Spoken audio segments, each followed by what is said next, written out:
All right. Hello, everyone. Welcome to the Awaken to Happiness Awaken to Happiness Now Global Series. Oh my goodness, there goes my throat. So we're starting the show. So thank you so much for being here with us today. If you're new to me, new to my show, new to my channel on YouTube, please do subscribe so that you can take advantage of all the current shows, all the previous shows, all the shows coming up. I'm not going to tell you how many there are. There's 490 something videos up there. So please do take advantage of those. So today, my dear friend Laura Bolton is back with us, and we're going to have a really different conversation today, kind of. We'll see how it goes.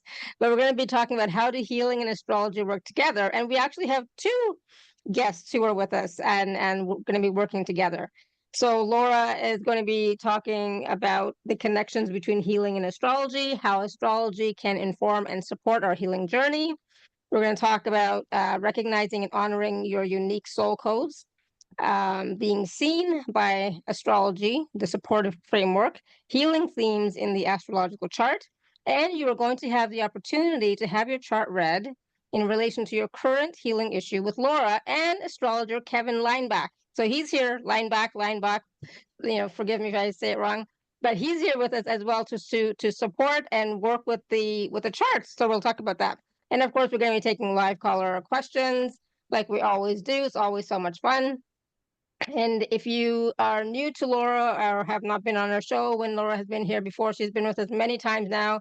I love having her because I always learn something new about astrology. And as everybody knows, and I've said this every call, for some reason, the astrology information just does not stick in my head. For some reason, it just does not stick. But we're going to talk about that too. So Laura works with advanced souls on deep life transformation. She specializes in identifying subconscious and unconscious programming. She is an expert in uncovering old timelines, which are creating your current life circumstances. And she works with clients to update beliefs, conditioning, and programs. With energy clearing and timeline shifting, she creates new energetic pathways to greater fulfillment.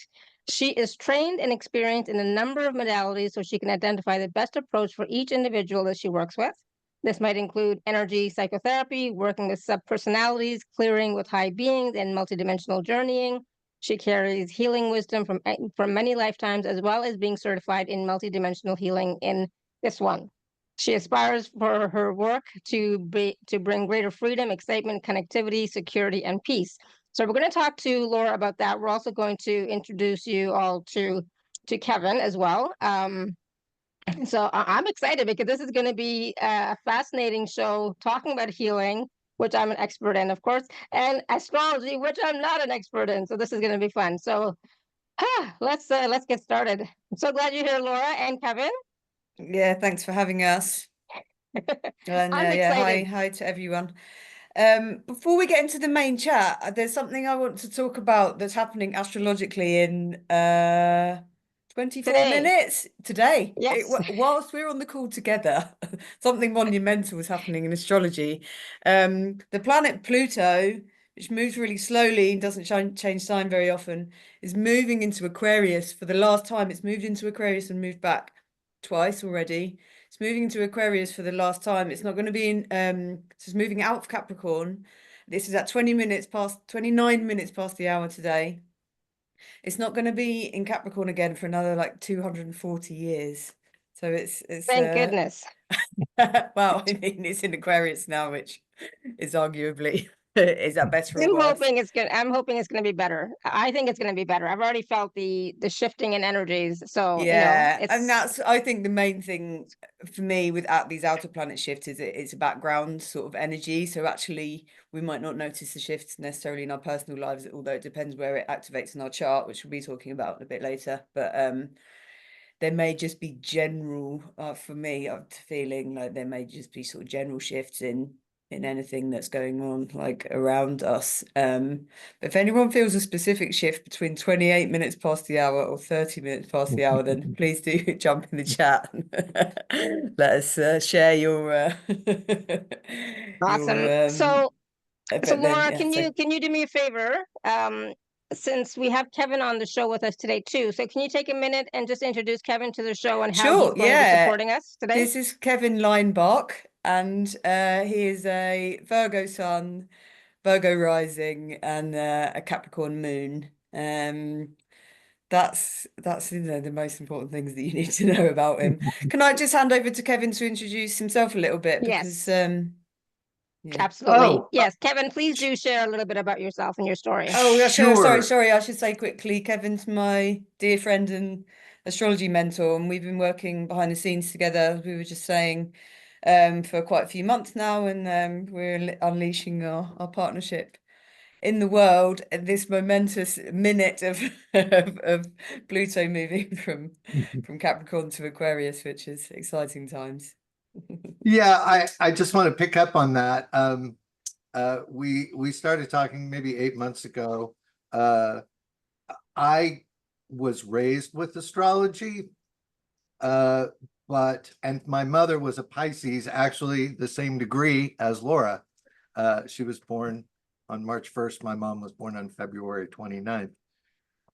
And when we connected, the main motivation that I had was to learn more about intuition and the feeling side of things. I'm a Virgo. My mom was a Pisces. Laura is a Pisces, and the intuitive side has always kind of scared me a little bit. I tend to like to look at the calculations of astrology. I'm more comfortable with that, and Laura has been marvelous in helping me to connect better to the intuitive side. Hopefully I've kept up my end of the bargain by sharing little tidbits of my experience with astrology, which really does go back to nearly the time that I was born. My mom started studying astrology when I was 2 years old. My background in astrology has as much to do with understanding how astrology is working in my life rather than trying to put it out there and put it on other people. I don't know how much more I want to go into at this point. Laura was going to do a little introduction first about herself, and then I was going to go further. But essentially, one of the quotes that came to mind for me was Socrates, "An unexamined life is not worth living for a human being." And my feeling really is that astrology allows, helps to bring context to our lives. I write a daily forecast, but I don't particularly encourage prediction with astrology as much as a recognition of the environment that we're in. And yeah, maybe Laura, I'll do a little bit more about Pluto going into Aquarius and what Pluto's done in the past and various other things after I give you a chance. So Okay. Yeah. Awesome. Well, welcome, Kevin. And I know that you're going to be doing some of the charts, right? Running some of the charts, examining some of the Yes. charts when we get to that point. So we are going to be working with all of you, or some of you, to look at your charts as specifically around healing issues, right, Laura? So not just anything, and not just what does my chart say, but specifically around a major healing theme or issue that a person is having, right? Yeah, I mean, maybe I could say the background to sort of where this came from. Last time I was on the show, someone came on with a healing question. It threw me off a little bit because I wasn't asking for healing questions, and the intuitive hit I got, the message to pass on was quite brief. It was really clear, and it's what the person needed to do, but I thought it was a bit thin, and I said, oh, I feel like I need to look at your chart, but I didn't want like dead air on the show, and they ended up looking at a chart and then under pressure just couldn't quite see anything. And then I met up with Kevin the next day, and he said, oh, I looked at that person's chart, and the advice you gave her was exactly right, based on like this and this that was going on. And I was like, where were you? Where were you to back me up, you know?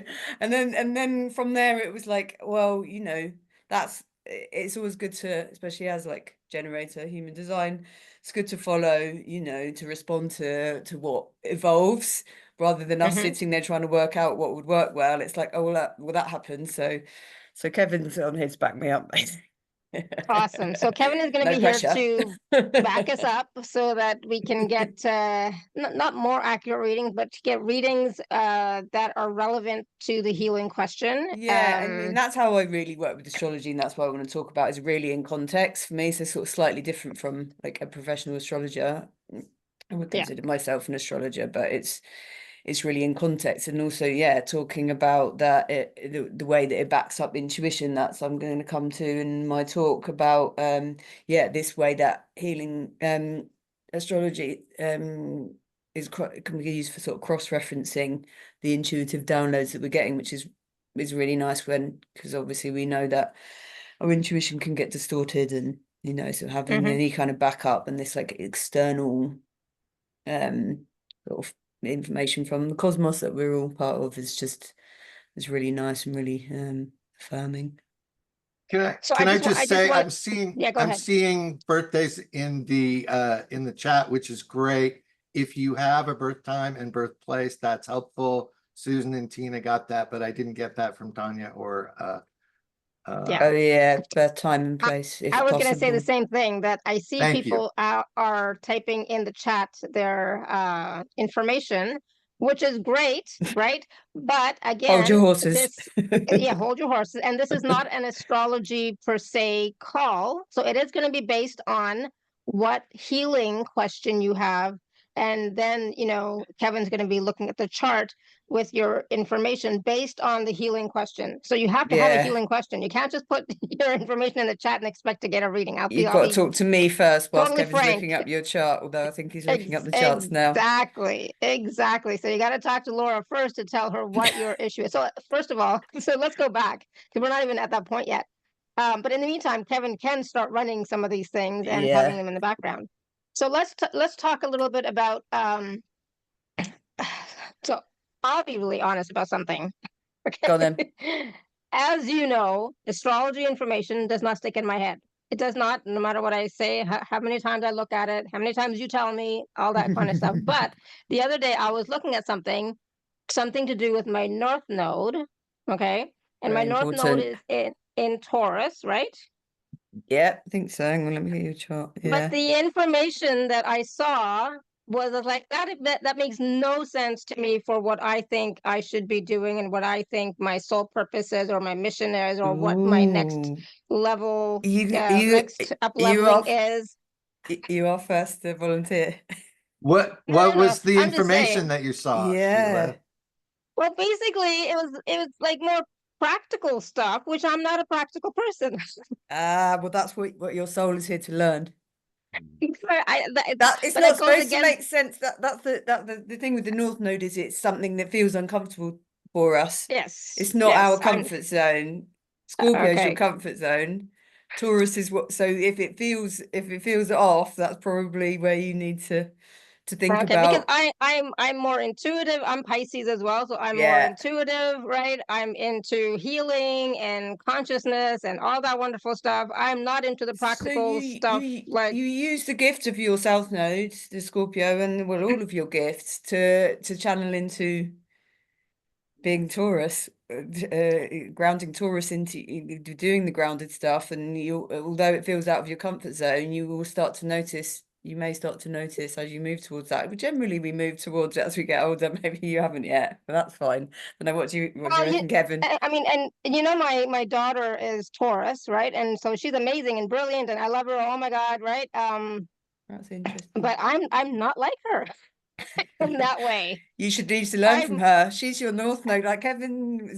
You were your parents' North Node. Is that right? My son was on my mom's North Node. I just want to say about the Taurus Scorpio axis. Taurus is really learning about self-sufficiency and taking care of oneself. Scorpio has a hard time trusting, because Scorpio South Node thinks things are always going to change. You're never going to find a sense of safety and stability. Taurus is teaching you to learn that self-sufficiency and that sense of security and safety within yourself. That's where that makes more sense. Yes, there you go. That makes more sense within myself, not necessarily in the outer world. Yeah, no, Right? Taurus So- is all about self-sufficiency. Yeah. Yeah. And Okay. it might not initially make sense, but you'll see little pathways that make sense to you, you know, in the end to like moving towards Taurus. But you don't have to give up your Scorpio and Pisces. I know. I'm like, I'm a Pisces true and true. I mean, like, there's Yeah. no truer Pisces than me. So it's like, I don't know. how, I'm I'm not, pretty true I'm not Pisces. right. And it's like, I'm just, yeah, I'm not practical, which I guess I should be, and which is what I'm now learning to Pisces be. and Taurus do like work well together. Let me just quickly look at any your Oh yeah. your Mercury does make a nice aspect with your North Node, so that's supportive, but it does make a stronger aspect with your South Node. So there is, yeah, it's still nice, like Mercury's still working well with your nodes because the nodes are in opposition, then aspects to one are aspects to the other. That's just what I can see quickly is your closest I aspect. totally understand. I understand the self-sufficiency part, but Cool, and good. it's the whole trusting within myself, because that has been my lesson. Nice. One There of you my lessons for go. sure that I know Nice. of is the trust, There within, we like, go. with myself and spirit, etc. I So that is mean, definitely true. and you know, And of course, the Grand Earth Trine is full of intuition. It's full of that feeling, that she got a sense, that Grand Earth quality. Trine. Yeah. And yeah, I've been seeing a lot of Mercury and Pisces lately for some reason. So Yeah, it's the best place to have really Mercury. interesting. Yeah, really I interesting. wanted to say communication. though, like, you were like, oh, I struggle with sort of astrology information. It's really hard. It's really hard. It's really easy to get overwhelmed because there's so much complexity. There's so much to understand. But if you take it piece by piece, I didn't know that there was anything outside of sun sign or star sign, as a lot of people know it as, until I heard of this concept of the North Node, and I found out what my North Node was, and I was fascinated, and that's all I knew for some time. And then I picked up my moon sign, so if you are interested to really take it piece by piece, I'll be talking about a lot more, so it's going to be hard to Yeah. sort of filter, but Okay, so you that's can't, that's my what's little useful thing. for you comes to you, and you were obviously supposed to find out about your North Node, weird out about your North Node, and then ask me and Kevin about it, and now you have a Exactly. So better understanding. it was perfect. It all happens Cool. perfectly. Does Oh my does goodness. indeed. Okay, so I did put my info in the chat as well. And so, I don't know if I told you, Laura, Kevin's already because got your chart. I gave it to him. yeah, I don't know if I told you, but I only found out about my birth time You did. like recently, and then like You before thought that, I your was like, I had birthday no was idea. you thought your birthday was a different day. Yeah, it was like That crazy. blows. I love that. It's amazing. So it's like, no wonder everything was always wrong, and no wonder I didn't find Oh, that's probably why you know, why your relationship with astrology was like off, because you knew something was yeah, off about your chart, 'cause it wasn't your chart. You were born a whole day later or exactly. something. So it's nuts. That's Anyways, okay. it's All right. nuts. So back to what we were talking about. So I'm glad That you was answered that awesome. question. And it turns out, I understand that much better. So, yeah, thanks, Sue. Okay. So soul codes. So we each have our own unique soul code, right? And which is, at the same time, it is about our own frequency, right? And because each person's frequency is going to be different, and it's based on when we were born, right? That snapshot of when we were born. But can you tell us a bit more about, recognizing and honoring our own soul codes, and at the same I time think accepting the person that we are, right? yeah. I Instead of think comparing to somebody else, or wishing we were like in some other way, in a different way, but this is how we are. This is how we were constructed, basically, with these codes to experience this reality, right? yeah, I mean, I've called it soul codes to make it sound a bit more sort of poetic and interesting, but I think it's one way of looking at ourselves, and it's not a rigid, like code kind of stuck. It's very much open to interpretation. It's very much like still a co-creation. So I kind of wanted to say that to start off with. But the way I see it, yeah, I mean, although we are all one energetically, we've chosen to incarnate here as individuals, and for me, as I started to understand my astrology and the astrology of people around me, how important it is for us to understand that, you know, and so our natal astrology chart, where everything was when we were born, when we decided to come in, as I see it, helps describe our uniqueness and how we differ from each other. And so yeah, this astrology is a system of which there are many, for describing like helping to describe our personality and how we function. And this helps us in terms of like judging ourselves and comparing ourselves to others, kind of chiefly, I think. I've heard people describe it as, you know, like a permission slip, you know, when you find out that you're a Pisces and that Pisces, you know, behave this certain way, you're like, oh, thank God, because I've seen the, you know, been seeing all of the earth signs being been seeing the Taurus being like this, and I'm like, oh, I should be more like that. It's like, no, you know, you should be a Pisces. Yeah. So it helps with like being discerning with advice and spiritual doctrine. I found, you know, being like I'm just saying, helps us breaking out of conditioning or thinking we should be being something else or someone else. And for me as a healer, to provide tailored guidance for people when I have that background of who they are. Guidance will be slightly different for someone who's working on Taurus North Node or someone who has the moon here or there. I'll give more examples.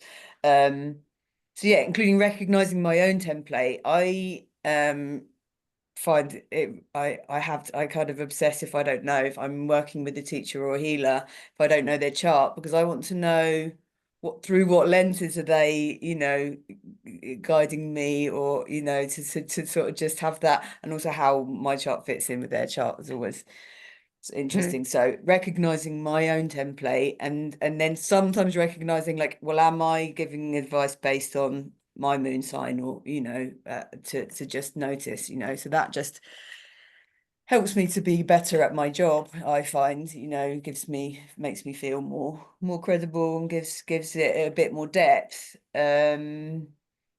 So I think those points are quite sort of dense, and I want to sort of illustrate with a broad look at like the personal planets, and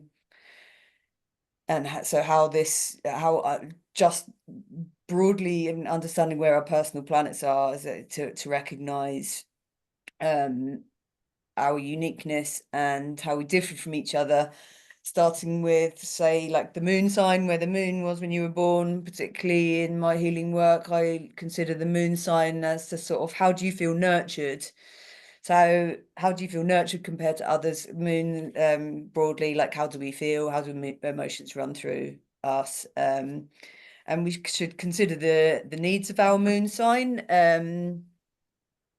For example, in terms of like standard advice, I might be told I shouldn't overanalyze things, but I have the moon in Virgo. Virgo's very good at working things out, you know. So on some level, for me, like overanalyzing things, it makes me feel nurtured and safe. And, you know, recognizing that those needs are maybe different from others. Of course, it's all nuanced, and you have to recognize like, well, where does that tip over? Like, where am I really overanalyzing things, or where like should I be overanalyzing things, or just, you know, working things out. One of the reasons I'm into astrology, I think, you know, I can just dive into the numbers, and I can just, you know, and that's my happy place. Compared with, say, if I'm seeing someone with an air moon, moon in an air sign, Gemini, Libra, Aquarius, their security needs will be around communication, sort of community, like social media. Even, you know, this is something that people might judge themselves for. I use too much social media. It's like, well, if you've got a Gemini moon, like permission to you know, that you feel nurtured by technology, and that's okay. Of course, again, like watching, where does that tip over into really too much social media, or where are you just comparing yourself to someone else, someone with a Virgo moon or whatever, that's not you know, that way inclined. Even like going into Libra can sometimes be associated with people pleasing. You know, people pleasing is seen as bad. There are people that have did people pleasing their whole life and realised they shouldn't have done it, and they're now on Instagram talking about how bad people pleasing is. But if you have a Libra moon, to some extent, like, people pleasing is nurturing for you. So just to helps you to it helps, like I was saying, helps to like discern these kind of the spiritual, like the guidance that we're getting all over, and to really understand that some pieces of guidance are really more for some people and some for other people, and that, you know, it's nuanced, and we are like the individuals. If you want to know more about the moon signs and everything, I did a moon masterclass on this in this series December last year. If you want to go back and look at it, I also did. Someone started talking about the elements in astrology, the different signs. I did a class on that. I can't remember when. That was in between now and December. They can always do a search. They can always do a search on my They can get in touch with me. It's on my Instagram as well, Unbounded Healing, or exactly. email me. Exactly. There's a lot Just of thought I'd throw information. that in because, yeah. So that's the moon. Mercury helps us to understand. It's our understanding. It's the mind, it's communication. How do I think? How do you think? How does that work together or not? I have Pisces, Mercury in Pisces. We think sort of a lot through feeling. I will tend to sort of say to people, how do you feel about something, when I kind of mean, how do you think? Like, what do you think?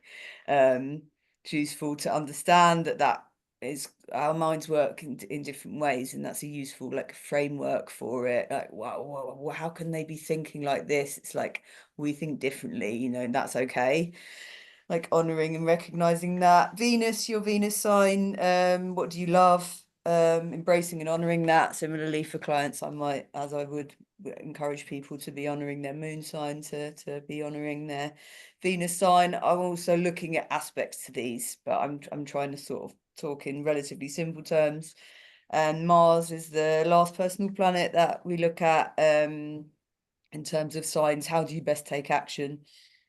If you have Mars in a fire sign, you're designed to be like direct and maybe sort of more impulsive. Earth, Mars is like more measured and more solid. Water, intuitive and flowing. And then air, taking action in terms of maybe more like verbal, technology, community kind of things. So yeah, that's a sort of initial window, and I can look at that in a person's chart before I have the session with them, and then just have that in the background for like understanding them. And you know, the thing with astrology is it's a language, and once you know the language, it condenses things down very quickly to give me a picture. And I'm very careful not to be like, oh, okay, I know that, I know where their moon, I know all their personal planets are, I know who they are, because they'll come up, that, you know, they'll come on and be someone completely different, and that's, you know, astrology is never fixed. It's an intuitive art, so I'm always working with it like on loose terms, you know. Yeah, it's more like generally, and it basically gives you like the permission slip phrase that you mentioned. It basically gives you the permission slip to be you, right? So Absolutely. this is how I am according to the stars, according to when I was born, according to the alignment of the planets at the time. This is who I am. These are the codes that I brought in. These are the frequencies that I brought in to experience this reality. I may not understand all the time everything, but this is who I am, right? And arguably what we chose to come in with. Oh yeah, Kevin. Can I jump in? Yeah, jump in. Just a little bit. One of the things that I tell clients initially is that it's taken me a long time to understand or sort of feel the idea of the harmony of the planets, or the symphony of the planets. The motion and movement is like music in that sense. And once I got that feeling, I started to see how the horoscope, or the chart, is almost like a chart of music. That it's a page of music that we're given, but we still have the ability to play that music, sing that song as we want, as we learn in the moment. There's a whole process. So what we come in with does change. I've heard the term a lot lately, a leopard doesn't change its spots, but it learns how to use them better. And so I think it's always important for me not to get too stuck on, this is who I am, this is where I'm stuck. Rather, this is the song I've been given to sing. How do I make it the best song that I can play? How do I play it the best that I can? And so we continue to participate in the process. I think that's really important to understand about astrology. That's my perspective of astrology. I think that's beautiful. I love that. I love that. I do think Yeah. I do slightly differ on that. It's what we've been given. I do feel like we chose. It's arguable. And sometimes we wonder why we've chosen that chart. I do. I think that's right. I agree with that. But it's the what we same chose. concept. Right. It's the same, like Right. we've chosen this. How do we sing it? Because when we chose it, we weren't really thinking ahead. That's for sure. What was I thinking? I know, right? Exactly. This What is going to was be I all right. thinking? No. Right. Why didn't they say no? Why didn't they stop me when I said, "Oh, what if I do this?" Oh, I don't know if you want to do that. Yeah. Exactly. Well, but it is, so that's the thing. It is what it is, right? Right. So let's talk a little bit about some of the healing themes. So what do you mean by healing themes in the astrological chart? We've missed a point, but we're going to go back on. We're going to go back to the earlier. Okay, cool. Yeah, I mean, you can. I just, I don't know if it was. I I think we kind of covered it, but I was if going there's to more talk to add, that's about fine. being seen, like the part before. I was going to talk about being seen and about astrology being a supportive framework. Is introducing the idea of where I was just talking about the natal chart and who we are. Now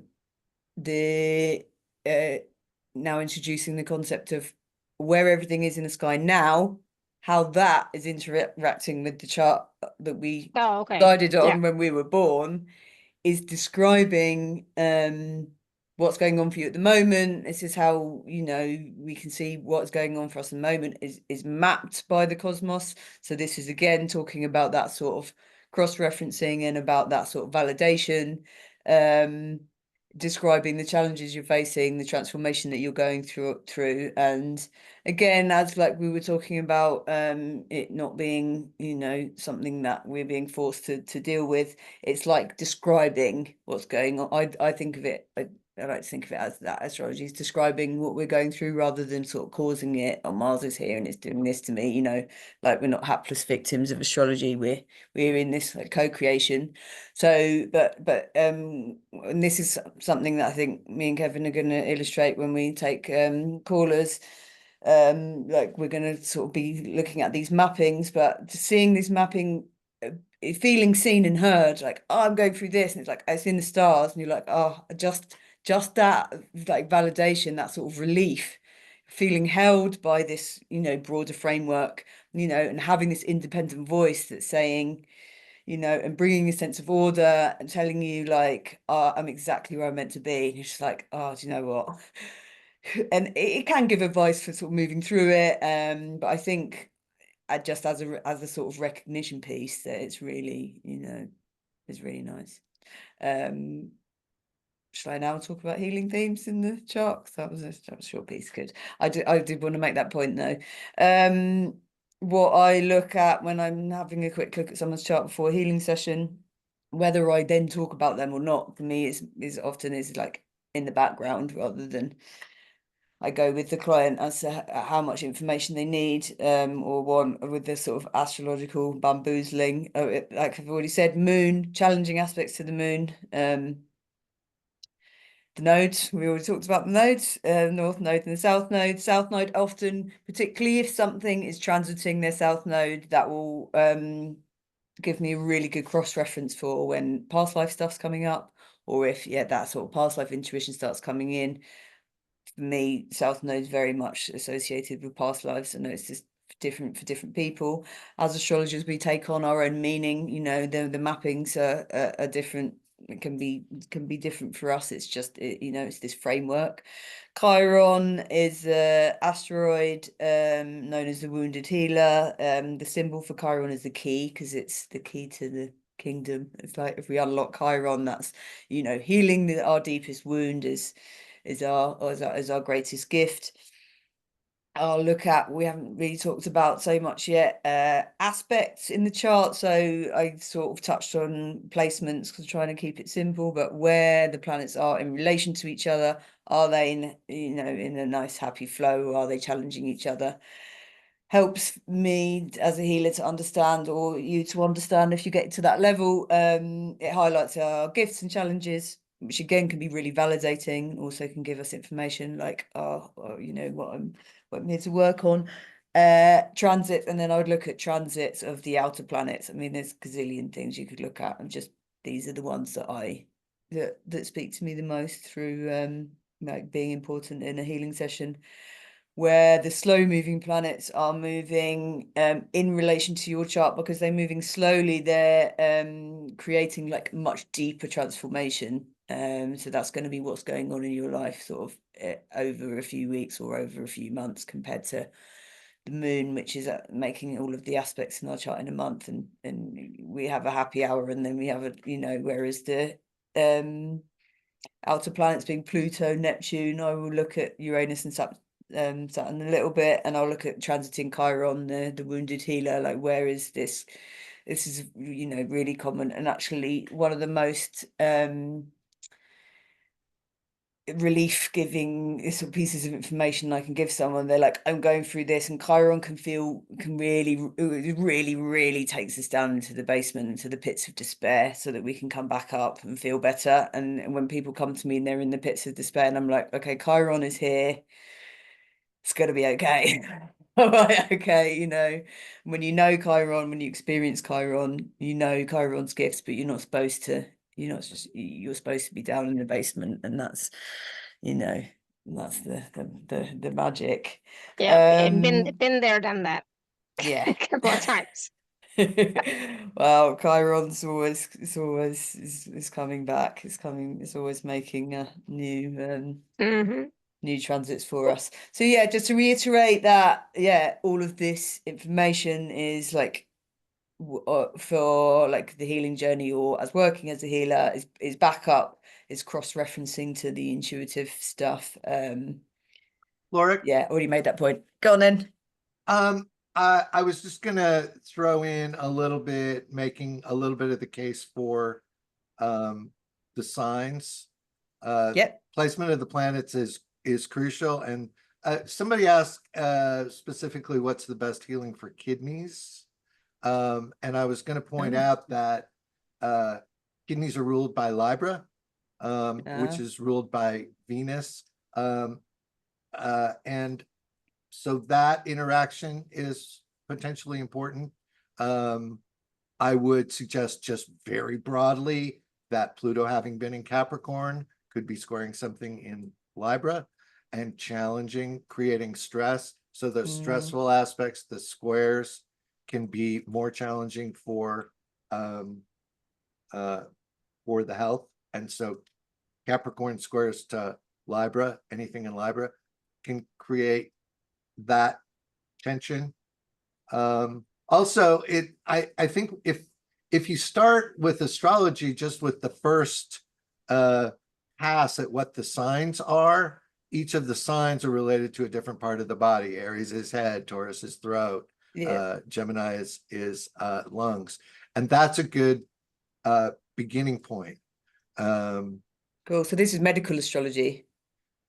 Well, yeah, I was going to say, Pretty but much. it's understanding what is getting hit, so you have a better context. That's just what I wanted. That's my 2 cents in there.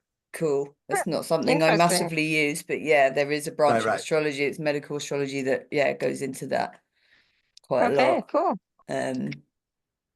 So So does that mean, you know, how really quickly, Laura, you know Sure. how every time I start one of these shows, my throat goes out of whack? and my north nodes in Taurus is that connected, related? Am I still not speaking my truth? Oh my God, you got to be kidding me! If somebody says that to me one more time, it's like, oh my God, I'm speaking my truth. What? Well, okay, maybe not completely, but you know what I mean, like a lot.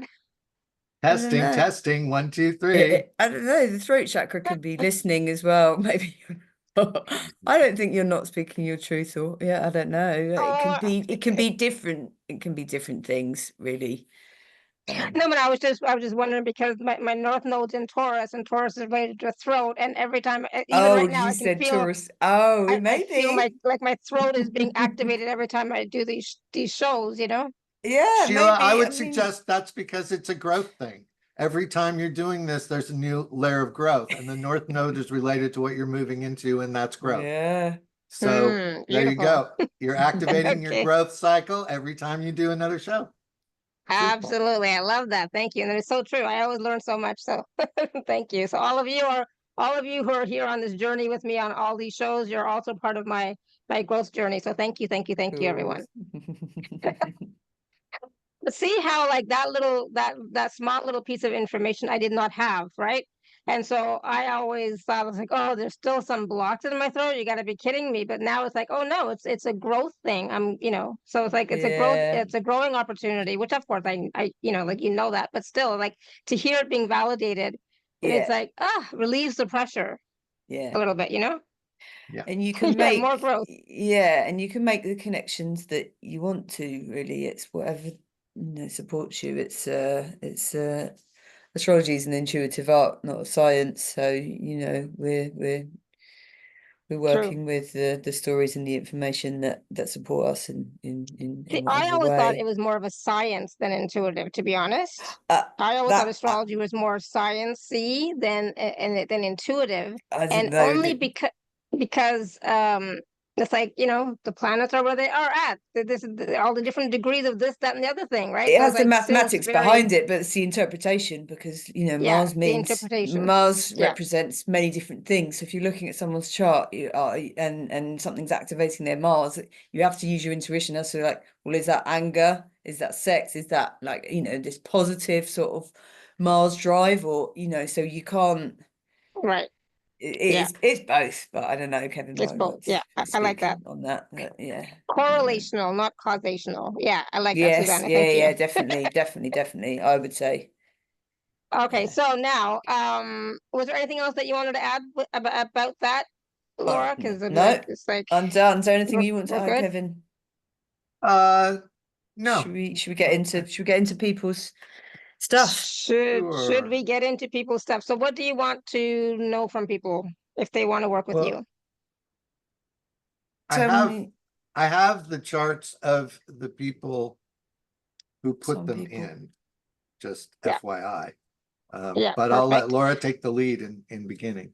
Well, so then Yes. just tell me what they're working on at the moment, or what's they're going through, and I was going to sort of do some intuitive stuff whilst Kevin was looking up the charts, but people have got in there already, so we can work. We're So, just going to. I know that Tina you have the chart for Tina, right?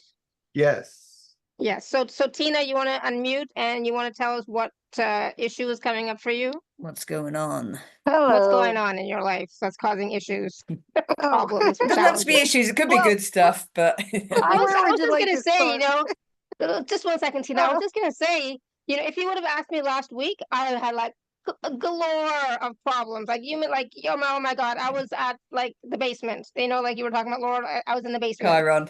But this weekend everything shifted. Now it's like I have no issues. Cool. I have no problems. I'm good. So, you know what I mean? So Yeah.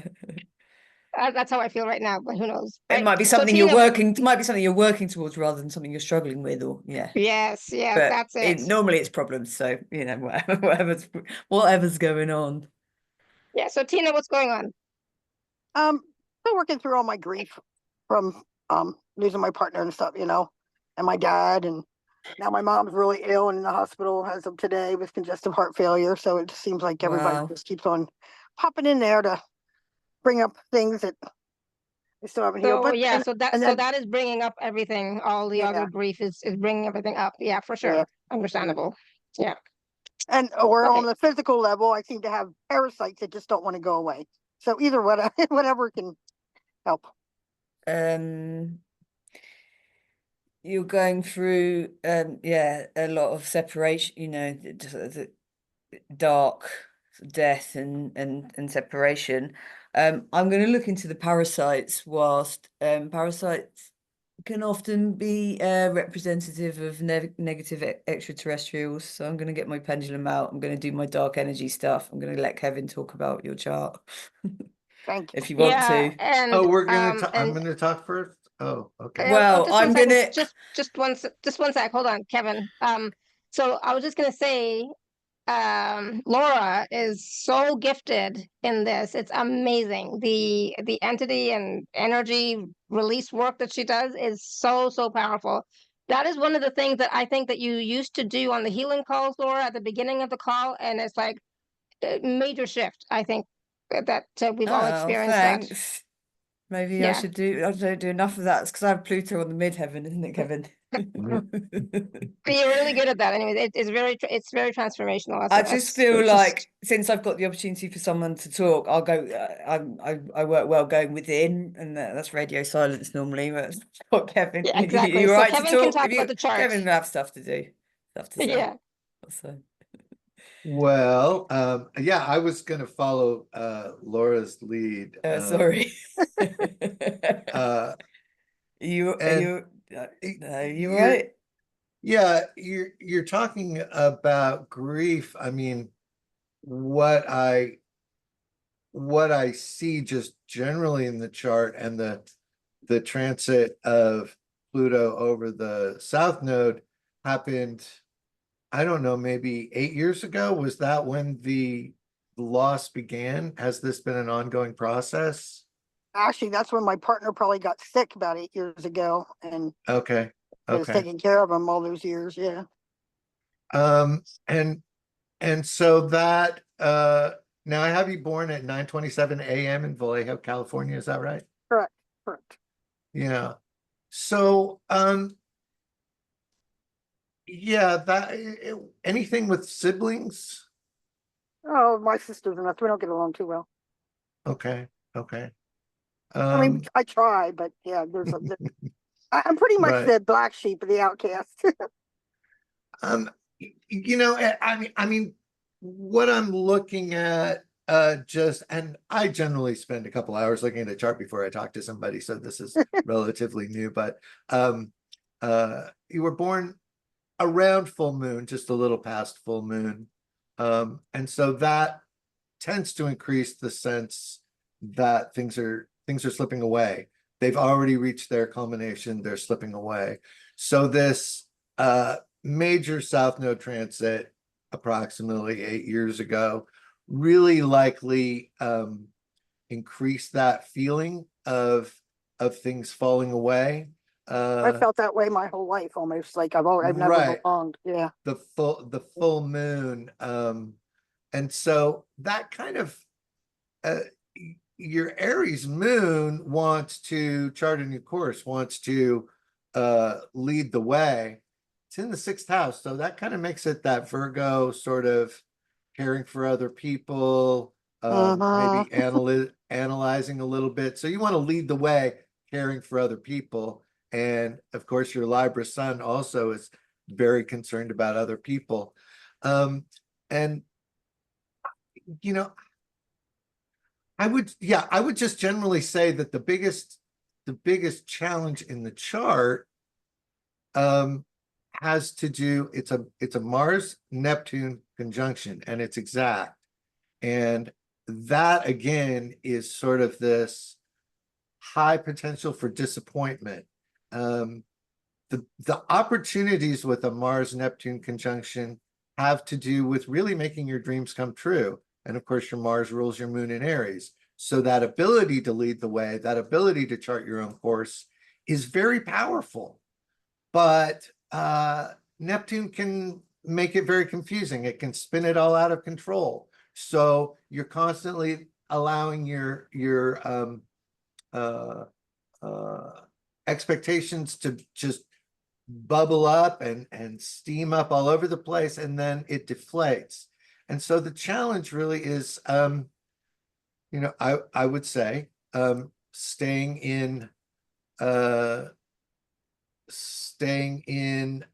the process of achieving. Your North Node in Cancer is actually encouraging you to be more of a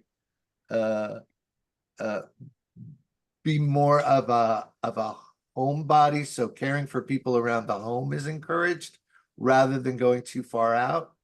And, just again, I'm on the fly here, but my sense is that, well, I want to say I don't encourage any sense of victimization in terms of astrology. I believe we're participants in the process. But this process of letting go is really challenging. I can tell you, in the last 20 years, I've lost my mom, my dad, my sister, my brother-in-law, and my best friend. And I'm very familiar with that process of letting go and being sort of at odds or at a loss for where my grounding is. And one of the things that I've focused a great deal on is carrying on legacy of what those people have left me with in one way or another. And I think Cancer, to a great degree, has to do with family legacy, has to do with focusing on carrying on family legacy. And so that's basically what I feel like my partner and I, and the connection and the things that we worked through, and all the different, like, I think he went from the dark into the light in those 8 years, and just what I seen, like, the day before he died, the light and the energy that came. I mean, it was the most beautiful thing I ever experienced. Oh, nice. I So made some connections, some healthy connections for you with the people that you lost. Yeah. So that you feel less, a healthy connection, so you feel less disconnected by the separation. Was one of the things I did when I went in. I did some clearing for you and for the people you've lost, in terms of any like negativity, infiltration, contracts, cords and stuff. I was sometimes listening to what Kevin was saying. The full moon often is a gate. It seems to be a gateway for a portal for dark energies. I wonder if the full moon that she was born on was an eclipse or not. I don't know. We've just had the full moon, so no, it was Aries Libra. Wow. It's I often had some wild was- experiences with portals and stuff coming around me when I lived with him and stuff too. So wow, that's amazing. Yeah, there was something. Yeah, I was working really broadly on people you lost, but what did seem to be your partner that was coming in, and I work a lot with the non-specific. So Yeah. Laura, the I full moon did was some squaring clearing the with that. nodes. I think that's significant. The full moon was squaring the nodes. Oh, okay, yeah, Yeah. definitely. That was that was then what I was coming through. Then was in terms of sort of any contracts with negative energies or agreements that we're sort of forced to I make just in got a full body chill. private. Okay, good. Yeah. I'd say that was a good sign. I hope that's helpful, Tina. Thank you. Yeah. Thank you very much. Thank you. Awesome. All right. Who else do you have a chart for? Let me just mute. So Kevin, who else do you have a chart for? Who's Other next? than the last two, I have everybody. So I'll we let have- you pick if Oh, Yeah. is it everybody? We'll have to try and be I quick. don't want to pick. Oh, Yeah, no. exactly. All right. So we're gonna I go to don't wanna pick. Asha. Do you have the chart for Asha? 'Cause I believe so. don't- Okay. Is Kevin allowed to share his screen so that I can see the chart as well? I don't hold have on. the We can all screen see the on the chat. same computer, so I can't share. Oh, Okay. Sorry. I'm not going Okay, to look them no up. worries. I won't drop you in it Okay. this time, I don't think. It's just for that one. I just was guided to work like that. So Asha, what's coming up for you? Where are you? Oh, there at the top. Yep. It's more so dealing with also the last caller with grief. And then feeling a sense of stuckness in career and just stuckness in life in general, not wanting to like go out and socialize, kind of just withdrawing. Don't know if it has to Okay. do with grief or, but just that stuckness. Okay, let me feel into your stuckness. I'm sorry, which chart are we looking at? Is this Have we got your chart?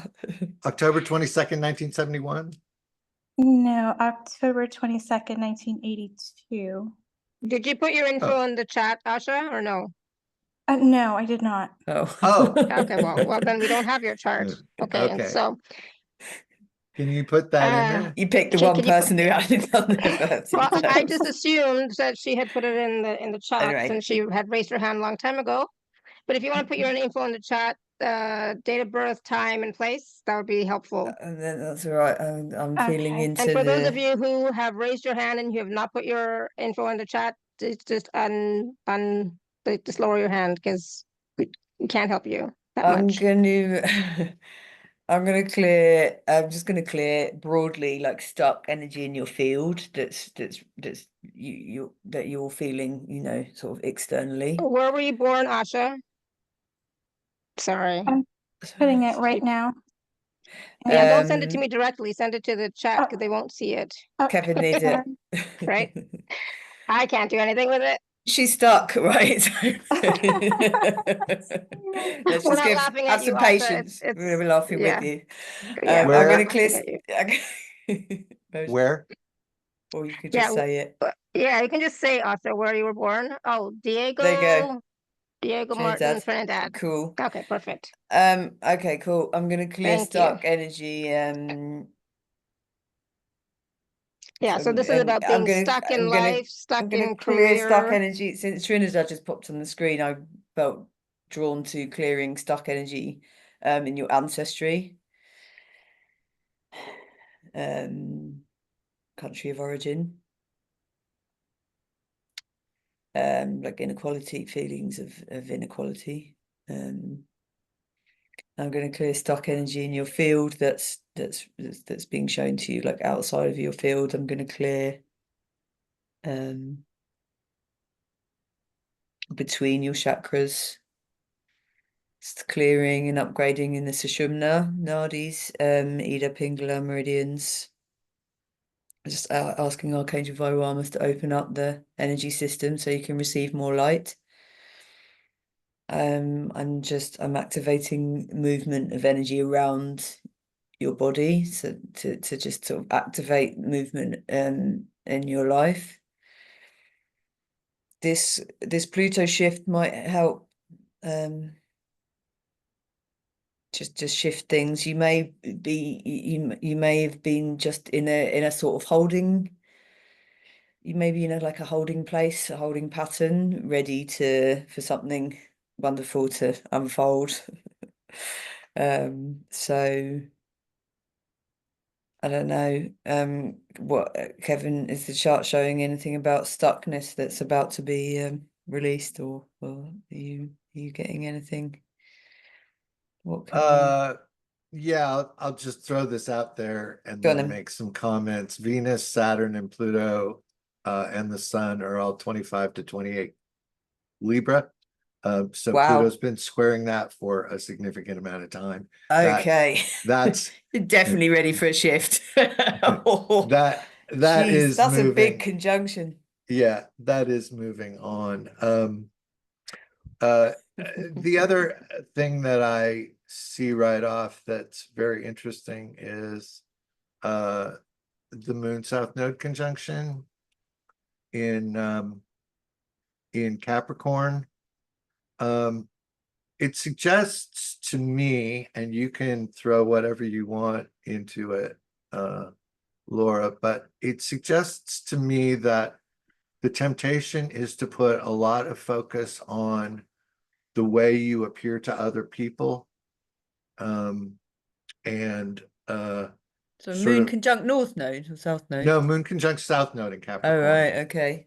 A lot of focus on how you appear to other people and not as much grounded focus on the North Node in Cancer in terms of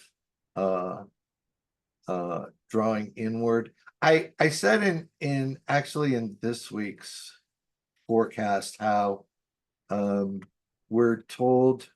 we seem to be told to be looking for love outside of ourselves. And the important thing I think to learn is that what we need to do is look for the divine spark inside of ourselves, that love that's inside of ourselves, and connect with that. And then love is all over.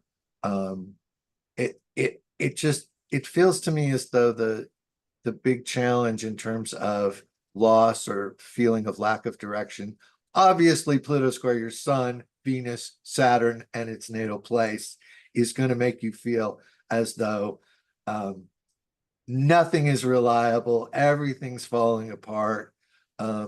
Interestingly, in Capricorn, although it's not aspecting anything in your chart, it's changing the way that you relate to the world around you, both in terms of relationships, but also in terms of the broader public. Yeah, it's also been moving through your third house. Third house is about communication. So you're learning a new way to communicate to the world around you, and it has left you, I would suggest, with a great deal of I guess I sense that feeling of emptiness of I've tried everything, what now? And my only real comment, Laura can come in on this at any time, but my only real comment is there's something new within. It's not outside, it's inside. Cool. Go ahead, Laura. Awesome. That's amazing. So Asha, how does that resonate with you? Does that help? Because I know, like, Laura did the healing and clearing and stuff, and then of course Kevin explained a little bit about what's happening in your chart. That definitely made sense about going within to sort of not reinvent, but looking for a new way of doing things. And I think that's probably what I was struggling with, because I had a lot of, in addition to my dad passing, I had a lot of changes occurring. So it was about like stopping, looking within, who am I, that sort of thing, and then how do I show up in the world. So yeah, I would say all of that is absolutely correct. And one of the things I did as we were doing the call today, Shefali, is that I was just giving myself a big hug and telling myself like, you are loved and you're safe. It's so Nice. funny that you Oh, brought good. yeah. Nice. You Beautiful. have that connection a- with the South Moon on the South Node. You have that connection with nurturing. It's so odd that the Moon's in Capricorn and the North Node is in Cancer, which is the Moon. So you do have Moon and emotions on both ends of your nodes, which can be quite intense, but it's also beautiful. And emotions is definitely something you're working from and something you're working towards. Yeah, I would just say that giving yourself a hug is just absolutely the perfect expression of North Node in Cancer. Yeah. Yeah. When So did your you father already got pass it. You're doing away? it Was right. it just a couple of years ago? No, he passed this September 15th. Oh, okay. So it's pretty new. Yeah. Oh yeah. Yeah. That's So I was just gonna say, because we're doing two things at once, right? So we're doing healing, or Laura's doing healing, Kevin's sharing the astrological impact. I would say go back and watch or listen again so that you get the full all the information. So all the healing, clearing, plus the astrological stuff. Okay. I will. Thank you so much. Awesome. welcome. Thank you for being here. Thank you, and thank you for giving yourself a hug. Yes, that's so necessary. Beautiful. Did we do Robert. Tanya? No, not yet. Tanya was the Tanya- first one to list. Yeah, her she was birthday. Ukraine and all that stuff, right? Yeah. Are Mhm. you still, Yep. is she still here? Yes, she's here. Oh, Was it you that came on last time and I looked up your chart? Kevin looked up your chart. Was it you? No. No, I didn't do my chart because I sent you Oh. the picture and you said it is different than what you do. So, Oh yeah, just a different program. Yeah. Okay. All right, so Anyway, what's your yeah, question, Tanya? What's going on? well, for the last 2 years, everything is Briefly.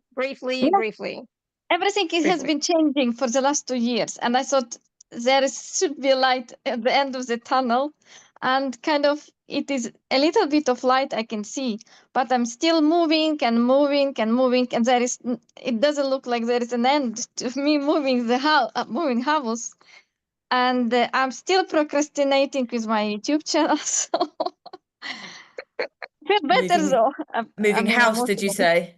Moving Yeah. house, yeah. Okay. And you're It's like procrastinating with she's what? moving a lot. So like every year or every Oh, 8, Every 9 3 months months. now. Oh, every 3 months now. Yeah. Wow.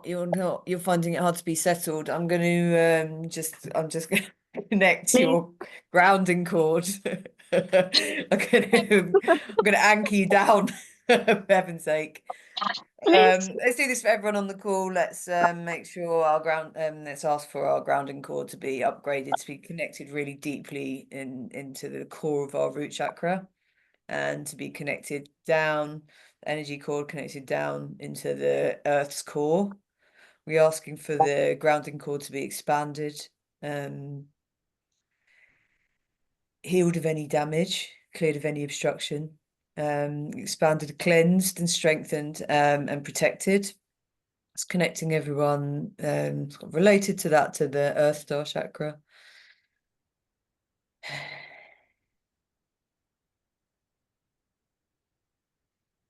And just bringing in healing in the root chakra. And just disturbances in the root chakra that are creating this moving around for you, and this instability. I want to connect you. I'm connecting you down. I want to connect you horizontally as well. I want to connect, let's bring in divine feminine and divine masculine energy, really anchoring into your root chakra, but into all of your chakras. I'm just gonna channel that now, bringing in divine masculine, divine feminine, and bringing union and harmony between those energies. So you're having an anchor down, you're having an anchor either side. And let's go ahead and just make sure that the galactic cord's connected, from your heart chakra, up to going up through the crown up to source, for everyone on the call as well. Just bringing in that divine feminine, divine masculine, connecting the galactic cord. So you're anchored in your space, and even if your space around you is still moving, you're just gonna get anchored you in this realm somehow. I don't know. Kevin, what does the chart say about being moved around and yeah, fascinating? I don't know. I want to jump off on the masculine feminine elements, and I think any Gemini, forgive me, any Gemini that I've ever met could use some extra grounding. Geminis like moving, no? Mars conjunct They love moving. the sun in Gemini, Mars ruling the Aries North Node. I think the biggest challenge of the Aries Libra opposition is understanding how to assert oneself and constantly being held back by, well, what do you think? Always constantly being held back by what's the Libra? What's the Libra? I need to worry about what other people are doing. I can't do it for myself. I need to worry about other people. Sun in the 7th house is the same challenge. You're worried about other people. I think that over the course of this upcoming retrograde Mercury, that is going to start on the 25th and go through December 15th. There's a major shift, and I see this globally. There's a major shift in our frame of reference. we suddenly have to look at things differently. And that retrograde Mercury is going to oppose your Sun and Mars. It's going to be in your first house. So it's going to give you an opportunity to look at the frame of reference, look at a new frame of reference related to what do I do? What do I want? Cool. How do I take charge of this? And that does require grounding. It certainly does. But you know, Pluto Uranus in the 10th house gives you an extraordinary amount of power to chart your own course. Sun Cool. Mars as well. Also, Laura's familiar with this. Neptune rising makes it very difficult for other people to really see you clearly. Now you can use that as a protective fog bank, a barrier to keep you safe, but it can also become very frustrating, especially when you're trying to learn how to be more assertive and people go, did I hear something? Did someone speak? And not even see you. But it is an opportunity. Again, Neptune rising is always very intuitive. Neptune rising always does have an ability to connect with people where they are and very compassionately. But I think the biggest change, I'm really looking at December 15th as being a really important point. December 15th is when Mercury turns direct. And that's it's this incredible opportunity to look ahead with a new perspective, a new frame of reference, and really see things in a different way. Of course, we have, you know, Pluto is now in Aquarius. We're looking at things completely differently already, but we may not realize it. The Mercury retrograde period is going to give us a chance to adjust our perspective and see things in a different way. So that's all I got. Thank you so much. Thank you, thank you, thank you. Appreciate it so much. Grounding. Yeah. You're welcome. Thank you. Love you Good. all. Awesome. Thank you, Feel Tanya. better. Okay, so we're just going to take a quick little break, and then we're going to come back. And I think you have Sue's chart, Susan, iPhone Sue, her chart. So we're going to look at that next in just a minute. First, I'm just going to, because it's way past the top of the hour. I'm just going to share the special Is offer that when we page normally do it? first. Yeah. So give me 1 second. I was here, hoping we'd and- have time right at the end for Kevin to do a bit of an astrological we have weather lots of time. weather forecast, but I don't know. We got lots of time. So you Okay. should be able to see my screen. So, all right. So Laura has 2 packages today for us. And so the first one is a 90-minute personal session with Laura and Kevin. So does that mean it's kind of a little bit of what we did today? What we did today? Yeah, So the exactly reading and the that. healing session? And yeah, and this is It's obviously this is fuller, 90 minutes instead of 2. and this is an exclusive for this show. We're not offering this yet anywhere else. So Yes. Absolutely. Only offered here. yeah, The it would only be good time you're because gonna see I'll it be is able to here. see the chart as well. I'm feeling a bit left out astrologically, but it's fine. It's good for me. So that's a 90-minute personal session with Laura and Kevin. That's package A. And then package B is a soul reading from Laura with a 30-minute Zoom follow-up plus 3 PDFs. So a soul reading is a written report, and all the information is there. And then a 30-minute Zoom follow-up so Laura can explain more and you can ask questions. Yeah. And then, of course, 3 astrology PDFs that you're going to receive right away when you purchase. So pretty straightforward. Anything you want to say about these 2 packages, Laura?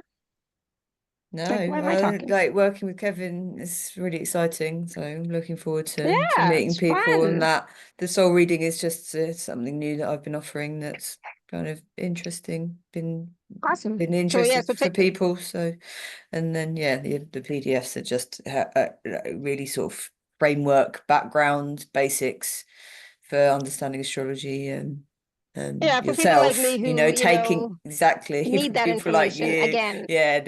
the basics. Yeah, to absolutely. So start taking it in yourself and understanding it. So. Exactly. So I needed, many times for it to sink. And there's some wonderful testimonials and feedback from people who have worked with Laura in the past. So please do check those out. And And again, there's 2 people here packages. today that I've worked with in the past. Yeah. So Nice. there's the 2 packages. Take a look. If you're an Inner Circle member, of course, please use your gift code as well. Okay. All right. So because I feel like I'm rushing through it, but it's like, let's go back quickly so that we can do a few more quick things. So Laura, Sue, you want to unmute? Sue, I've And got Sue's Kevin, chart, I think. Hello. Kevin, Hello, I think you have nice Sue's to chart. see you. I do, because Hello. I've seen Sue. I've met Sue before. We Mhm. have. It was wonderful. So It was. here's my question without going Wait, too fast. Sue, Oh, sorry. wait, Sue, let's just make sure that Kevin actually has your chart. Okay. I Oh, yeah, does do. Kevin have your chart? I Yep. do. Sorry, I had to slip away for a minute. Oh, No God, I Okay, can't no problem. worries. find Good. it. Okay, go ahead, Sue. Laura, did you have a question? Or did you No, ask me no, something? you go. So with my chart, I'm a Libra sun, Virgo moon, Gemini rising. And That's right. I have a stellium. I know a bit about astrology. I have a stellium in my 6th house, which I believe is health and family. Mhm. So it seems many times that I've had short little readings, it's brought up that, oh, you could have some health problems with whatever, however the planets sit in my 6th house. So I've taken markers to try and change that, some glitter and highlight. And I guess the question is, I've always been about my health. So I know that doesn't determine that I will have health problems. How do I navigate away from that? Away from like feeling like you've got this imprint of health problems. Yes, where it seems like that's the first thing that someone will pick up on in my chart is, oh, you could have a lot of health problems in your later Yeah, years. I don't know. I think I'm gonna let Kevin. Is that all right? Can I let you talk about it whilst I just go in and do some? I'm gonna do some sort of energetic rearrangement of like this sort of template, Sure, and then Thank whilst you. Kevin talks, is that right? sure. Okay, cool. Yeah, I wouldn't look specifically at just the 6th house as health related. The 6th house is also about service. 6th house is also about discrimination. It's about what things do I need to let go of, what things do I need to remove. 6th house, Virgo, to some extent Mercury, has to do with process and releasing the element. I mean, digestion. Virgo rules digestion. The 6th house Okay. is also connected with digestion. I mean, the thing that stands out to me right away in your chart is a pretty significant mutable T-square with the moon at 12 Virgo. Hi, Laura. The moon at 12 Virgo, Mars and Venus at 12 Sagittarius, and Saturn at 10 Pisces. That mutable square, that mutable T-square is, I look at mutable squares as chaos driven. There's elements that seem to be out of control as things are moving in unpredictable ways. With the moon opposite Saturn, that's especially uncomfortable, that moon opposition. And so the Venus-Mars, I think I kind of heard you say this, the Venus-Mars sort of mediating the moon and Saturn, want to put a shiny facade over it. Venus-Mars is incredibly charismatic. It's incredibly appealing. But I guess the thing about Mars Venus is, and forgive me, I don't mean this in a personal way, But Venus Mars can be narcissistic. We can overly focus on ourselves instead of recognizing what else is going on. With the Moon Saturn opposition squaring that, it just means that there's so much action and activity around home and family. Moon is in the 4th house, Saturn is in the 10th house. That, I mean, I'm sort of grasping a little bit here, but it looks to me like that Venus Mars in Sagittarius trying to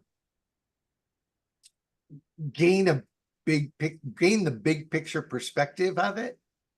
Right. Just creates all this sort of back and forth and round.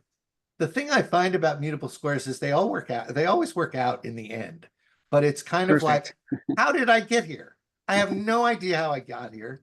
And squares generally are learning experiences where you learn from the doing.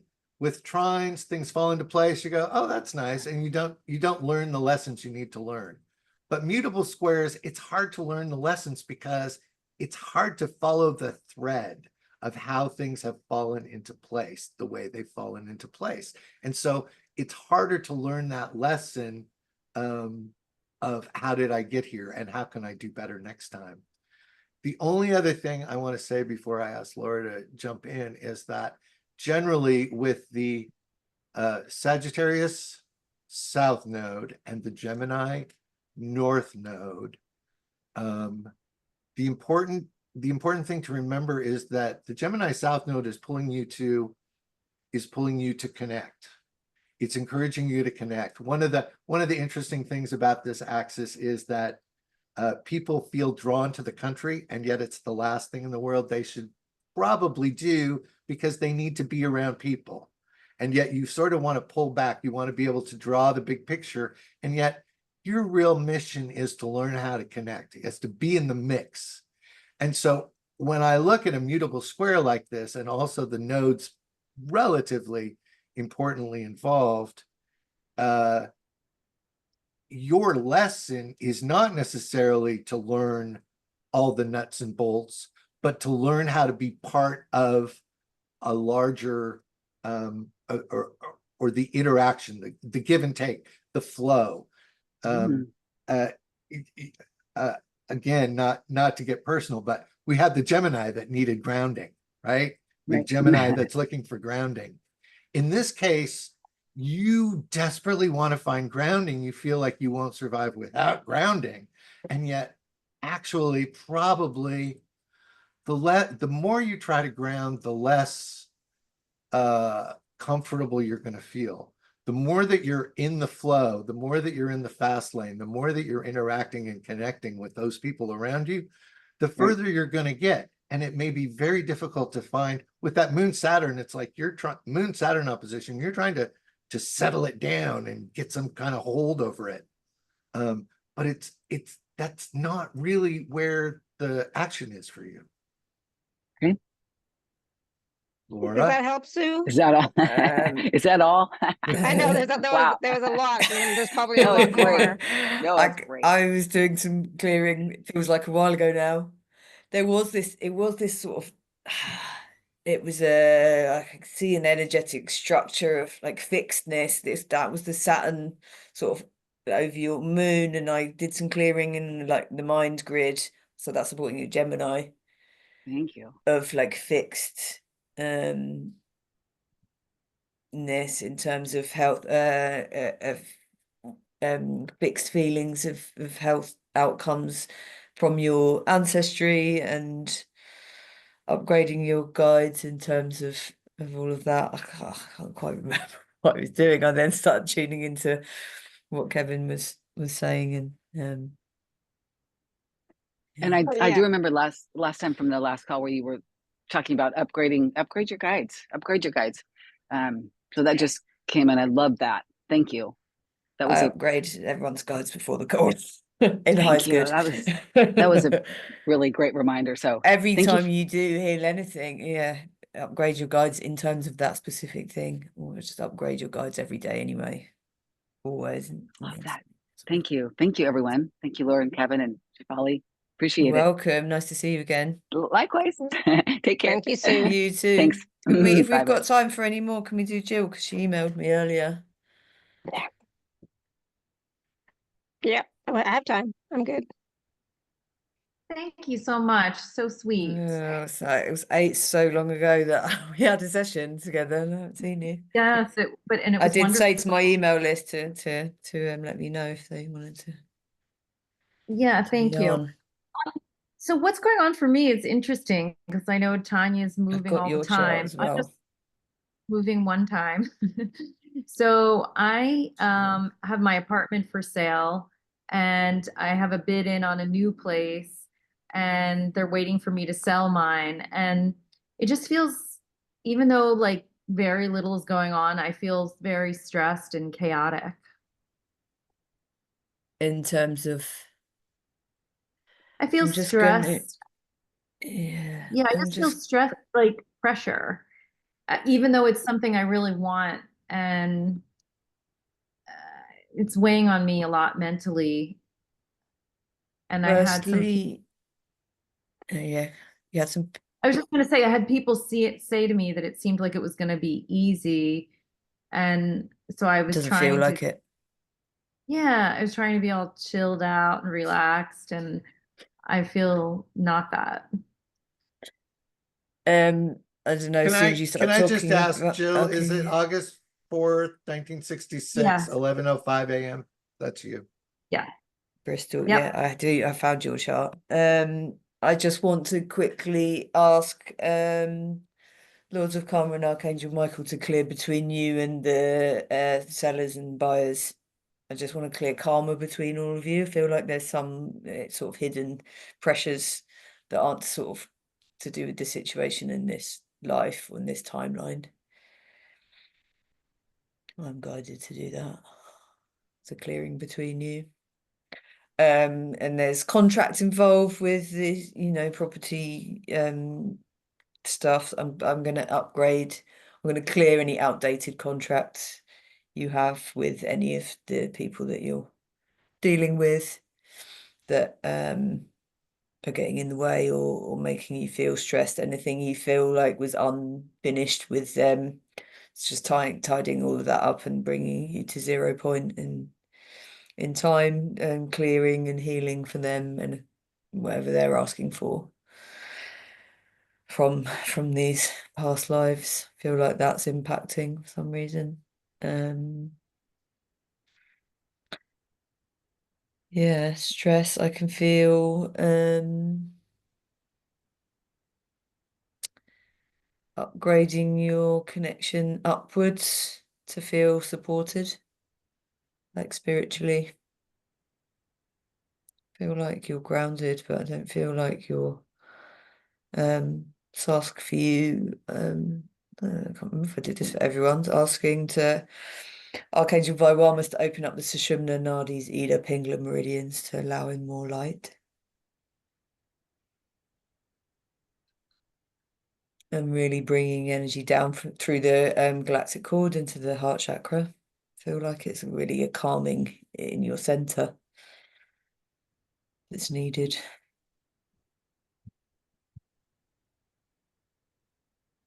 And yeah, there was some lack of trust in yourself based on these and some past life interactions with the people you're interacting with now.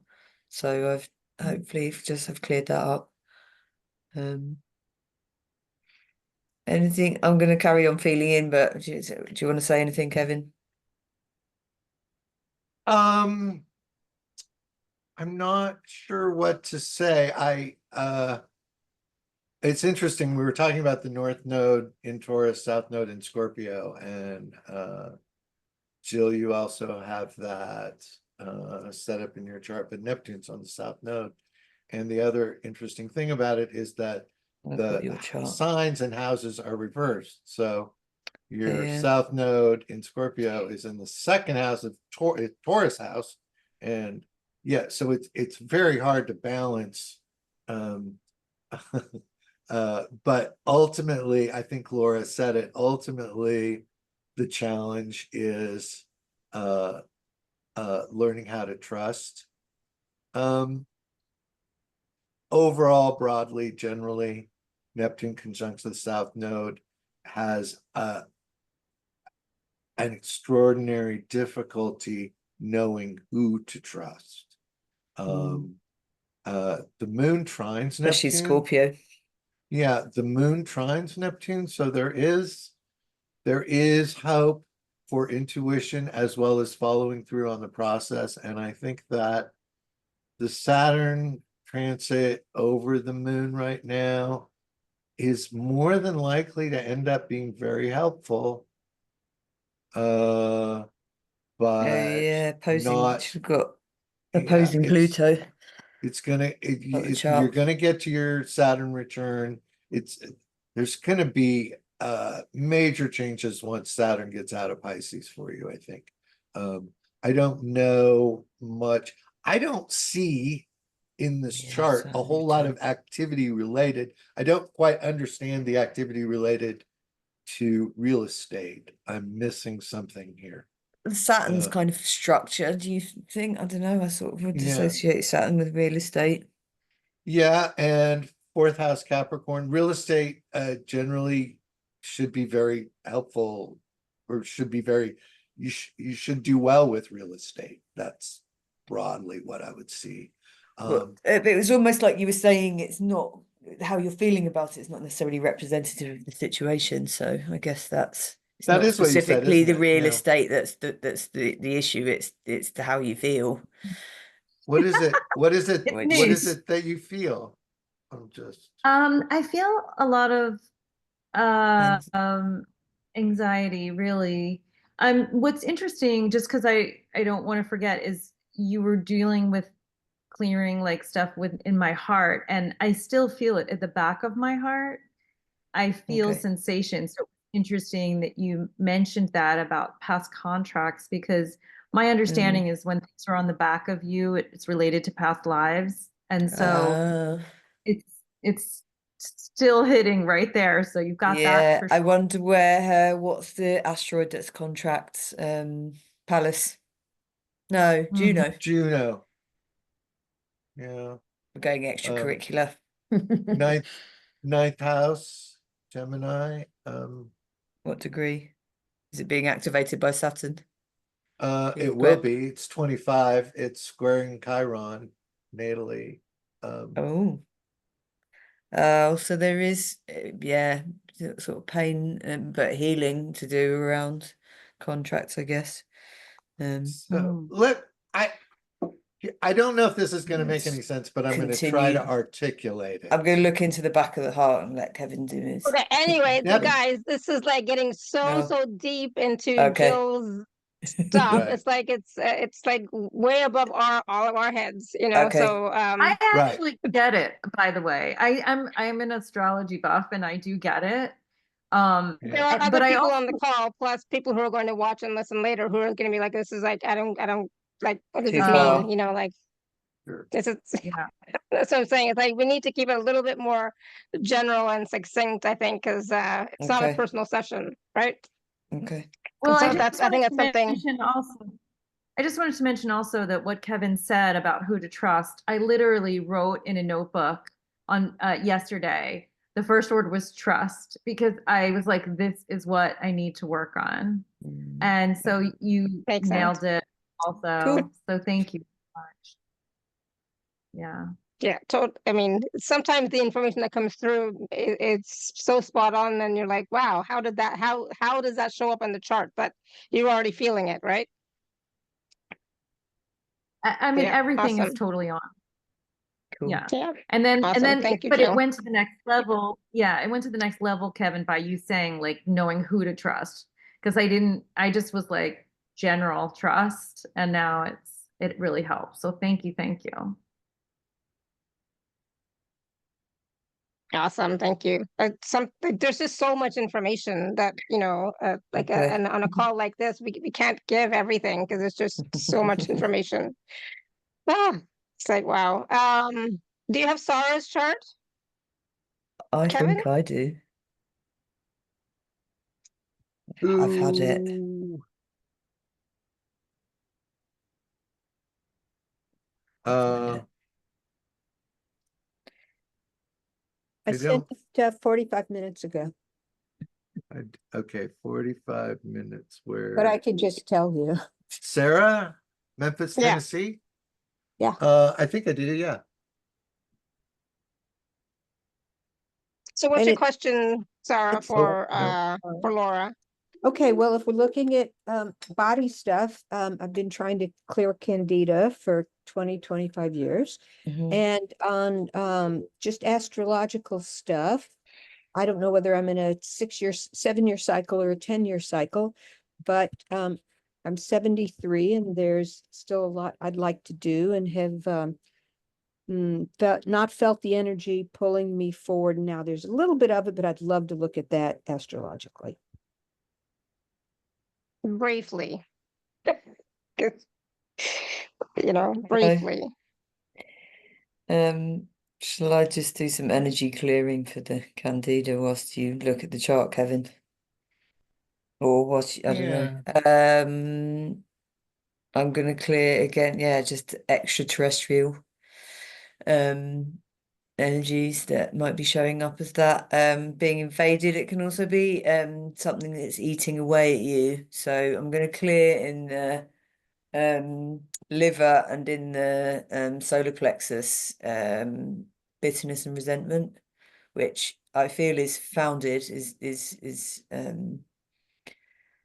something that you on many levels deserve to feel, but I'm just going to release it so that it's not creating this. I'm getting Candidas. tears. I've used laser and pills and everything to clear this. Yeah. Nothing has worked. Thank you. So I'm just going to holding that for I'm kind of using lasers for like yellow light into the solar plexus and into the liver. We're honoring the resentment before we release it, because like I say, it was resentment that was really quite valid. And then we're just clearing negative ETs that connect onto this kind of energy and invade the body. I'm gonna do that sweep for everyone that's on the call and that's watching the replay. Sweeping energy fields, clearing all the layers of the energy field, parts of the energy system, anywhere there's sort of hangers on being fed off. Just going to plug them into wherever they're, elsewhere for their evolution. Ask to be to be received back anything that was energy that's been taken from you. Thank you. You're welcome. Kevin, do you have anything to say about moving forward? I mean, maybe some of this energy was holding you back. What can you see in terms of moving forward? And I'm going to continue doing energy stuff. I'm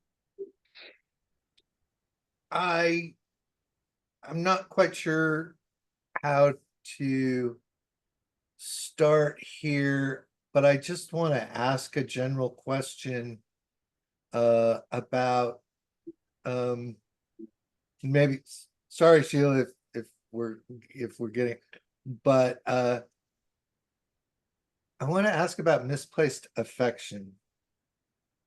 Have you had any experience with misplaced affection or feeling? Yeah. Well, I married someone who turned out to be a narcissist, Right. but I hung on. I was loyal. The health challenge that you suggested to me, it seemed related to the South Node in Virgo, and it seemed related, and Venus is conjunct the South Node in Virgo, and so it seemed related to that potential for misplaced affection.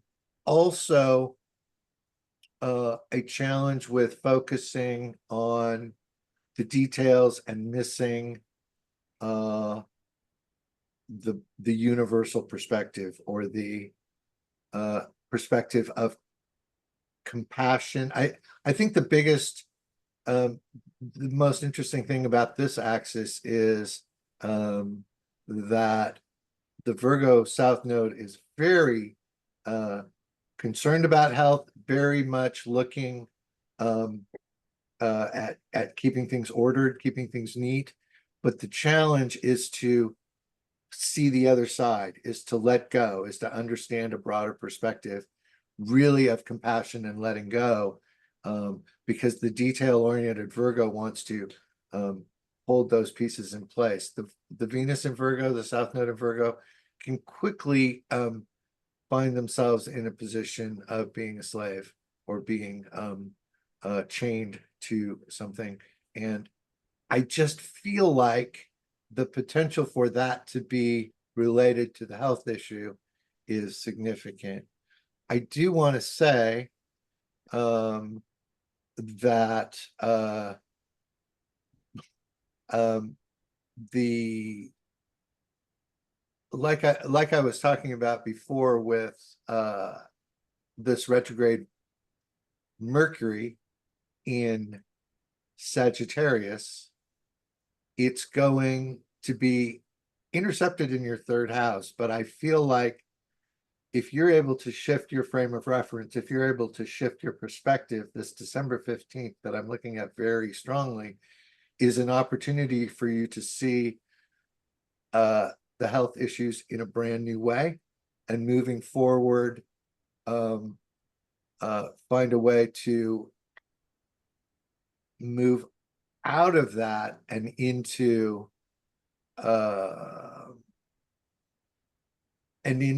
an opportunity.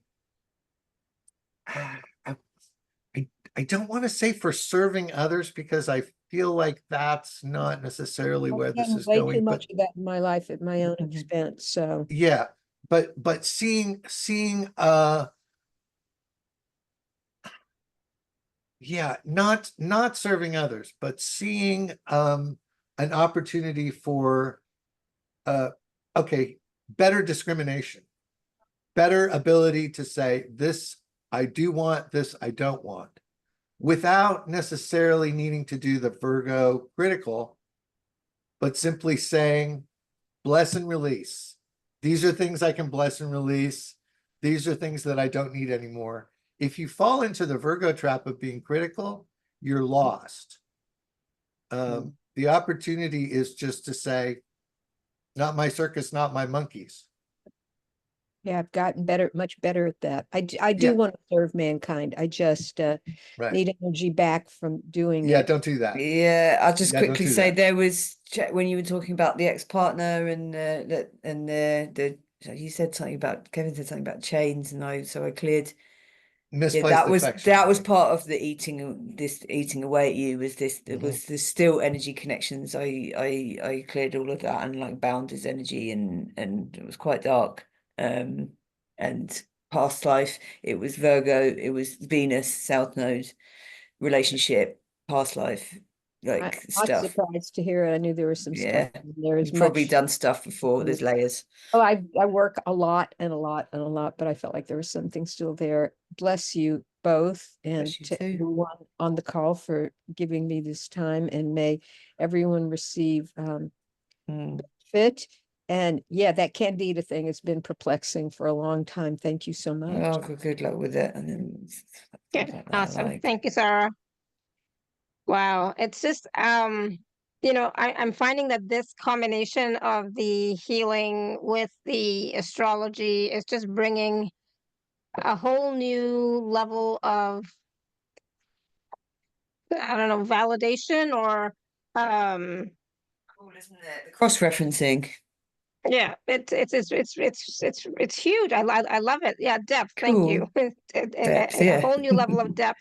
So it's really, really, really helpful. I love it. I'm enjoying it, and these are not my issues, but I'm glad that Cool. you were able to work with everybody, Laura. Like when you were doing the healing for Sarah or for Jill or for Sue or whatever, you were also including all of us too, because some of these things are, universal. We could all use this We all healing, got the right? same. Yeah. Yeah, exactly. Have we got All time right. for Kevin to do a quick astrological forecast, or we run out of time? I was gonna Yeah. ask, Astrological weather. B has been very patient. Do we want Oh. to throw that in quickly before? Sure. Just a quick, Yep. just a quick, Yeah. just a quick last one, and then I have some thoughts on Pluto and Aquarius. Oh. Okay. Okay. But just Kevin, Christine has also been waiting for a really long time as well. So she's had her hands raised for a long time as well. So if you have her chart too, we'll just do two quick. Let's just do two quickies and then Two quickies, yeah. yeah. And then your feedback. Yeah, absolutely. So I what's like your that. question, B? I like to be able to serve everybody if I can, but it's like so I hard. know. I'm a Virgo. I can't stop. What's your question, B? So B, do you want to unmute yourself wherever you are? Are you still there? Oh, mic not working. I need help with. Do you want to just talk about the chart quickly? I was going to say her, but I don't know. Do you want to just talk about the what to do with my life? She says. What's to do with their life? Here's the quick. Here's You're the gonna quick upgrade your answer guides to that. whilst Kevin's talking. What you're experiencing now is Pluto squaring Mars rising. Mars is at 29 Cancer. This is extraordinarily challenging period. And excuse me, opposing. I'm sorry, I said. And so what I'm going to suggest is that this upcoming period with Pluto going into Aquarius is going to be really helpful in terms of understanding more broadly communication, community, less focusing on what's going on with you, what to do with yourself, and what to do within a larger community, because Pluto's going to square Mercury in your 11th house in Gemini. So I would suggest that this Pluto in Aquarius Pluto going into Aquarius is going to shift very dramatically for you. That's a quickie. In a good way? Yeah, absolutely. Very promising. Good. Pluto trining Mercury in the 11th house. Yeah. That's association. Well, that's new sense of community. I think you're going to find your people, basically. Okay, perfect. I upgraded your guides. There was some negativity in your guides. I cleared. Christine? Yeah. Okay, so it's up to you, B, what you want to do. No one's going to tell you what to do, whether it's healing work or whatever. That's up to you, okay? Yeah. Okay, Christine, you have a question for us, or what's your issue? Can you hear me? Yeah. Yes. Yep, go ahead. Yeah. Oh, great. Thank you for picking me. I did type in my birthday. Do you have my chart? September 17th, 1957 at 11:25 a.m. in Milwaukee, Wisconsin. That's me. Okay, Great. so now I developed a degenerative disc disease or disorder, and it's causing pain when I stand or walk. It's affecting my mobility, exercise, and my freedom. This started about a year and a half, 2 years ago. And I just don't know how to deal with this because I've always been very mobile. And You like, can't what stand. Yeah, when I lay down and sit, I'm fine, but standing and walking, it'll pinch nerves and it creates a lot of pain. So and it depresses me because I had so much freedom in my life, and now I'm restricted. The Saturn stuff going on. I feel like you need to look at and try and think about if there's something that you can't stand or someone you can't stand, because just because I heard those words, that might be sort of a parallel storyline to the health issue. It sounds restrictive. Is there Saturn going on, Kevin? Sure. Oh, sorry. So did you want to come back on that? There's nothing I can think of right offhand. No, I feel like it's something to contemplate. Okay. So see what I mean? it might not be Um, obvious. It was going to be quite hidden because Certainly it might the, be something 2 years ago. It might be something to think about when, or I don't know. Okay. certainly the, did you say degenerative bone? Degenerative disc, the discs Disc, between my okay. vertebrae and my back. Okay. But yeah, that does suggest Structure. Saturn to me. So just again, really quickly, the placement of Saturn in your chart in Sagittarius is designed to encourage you to establish your own perspective and not rely on the perspectives of others. It wants you to learn for yourself. It makes it very difficult for you to find truth in any one source or sort of follow someone else. Am I getting anywhere with this? Does this make any sense at all? It does, yeah. You don't want to knows. take anybody, you want to find your own philosophy. You want to build your own religion. You want to learn your own lessons. You don't want to be told by other people what's true.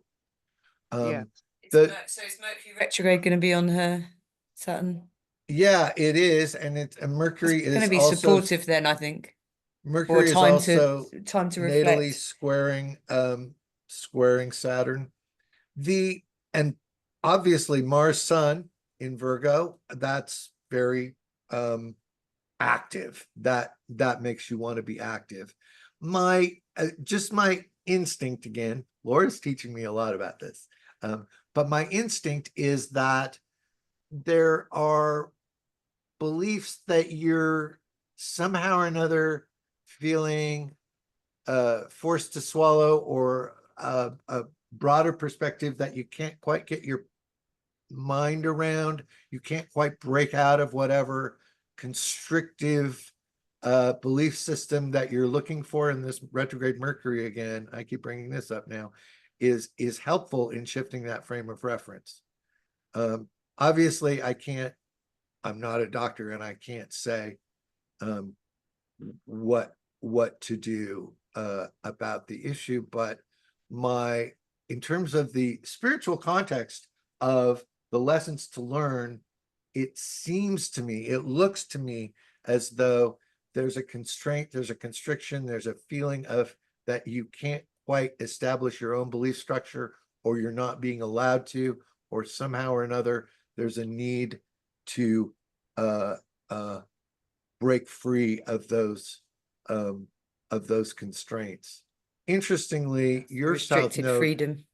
your south node is in Taurus and your north node is in Scorpio, which flips the script on what we've talked about previously in terms of the Taurus south node wants to hold the line, wants to be self-sufficient. Scorpio is trying to, and you have Scorpio rising as well, is encouraging you to transform, to continually metamorphose, whatever that word is. The idea being, both Taurus and Scorpio are fixed signs. They want to hold the line, but Scorpio is about major change. It's about the caterpillar shifting into the butterfly. It's about learning how to let go of everything in order to come up with something new. And that Saturn in Sagittarius, coupled with this nodal position, can make it somewhat difficult to integrate new philosophical concepts or new beliefs into what you've already learned, how you've already structured your belief system. So, but again, this retrograde Mercury is very important for that. I think there's an opportunity for you to shift your frame of reference. That was Great. a little long. How was that, Great. Christine? Excuse me. Great, thank you. I hope Good. that helps. Hopefully that was helpful. Yes, thank you so much. Awesome. And of course, if you'd like to go deeper with it, you can work with Laura and Kevin in the package A, okay? Thank you. And when it comes to the degenerative disc, I totally forgot. I've actually had that in my neck my whole life for as long as I can remember. So every time I would complain about, oh, my neck is so sore, I forgot. Oh, I have that thing. It's just one of those things.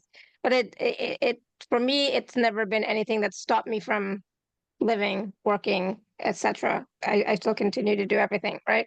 So sometimes when we have physical limitations, it can dampen our spirit a little bit, but we need to find a new way of being. And I think that's what you were saying, Kevin, right? Yeah. A new Yeah. perspective. I just Yeah, want to throw absolutely. out a couple of last minute thoughts about Pluto going into Aquarius, since we've just experienced that.